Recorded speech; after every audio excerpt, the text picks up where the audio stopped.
Nakasalalay sa makulay na imahinasyon ng lantern makers ang tagumpay ng kani-kanilang higanting parol. Kagaya na lamang ng gumagawa ng Barangay San Nicolas na si Edmar David, na 4th generation na ng David Lantern Makers. Bagamat halos lahat ng lantern maker ay nagpalit ng hawak na higanting parol, si David ay nanatili sa Barangay San Nicolas. Siyempre, dito ako lumaki.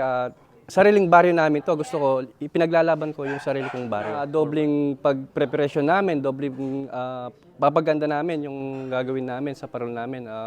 Talagang pinaghahandaan namin yung talagang sana mag-champion kami this year. Malaki naman ang tiwala ng kapitan na si OG Simbrano sa kanilang team. Matagal na po, no, bago pang yung mga labanan ng mga parol na yan, is mga David, mga lantern maker namin sila na talaga. Kaya, siyempre, yung mga nalalaman nila, mas marami silang nalalaman. Abang tumatagal, mas gumaganda yung ginagawa nilang parol. Kilala rin ng grupo sa likod ng giant lantern ng Barangay San Nicolas na kinabibilangan ng mga pinakabatang lantern makers. Ipinagpapatuloy daw ito upang mapreserba ang tradisyon at maipasa sa susunod na henerasyon. Noong Giant Lantern Festival 2023, naiuwi ng San Nicolas ang first runner-up title.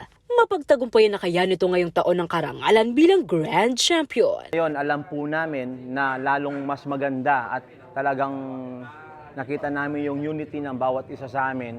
Talagang pagagandahin po namin at gusto po namin na ang Barangay San Nicolas is magcha-champion ngayong labanan na ito.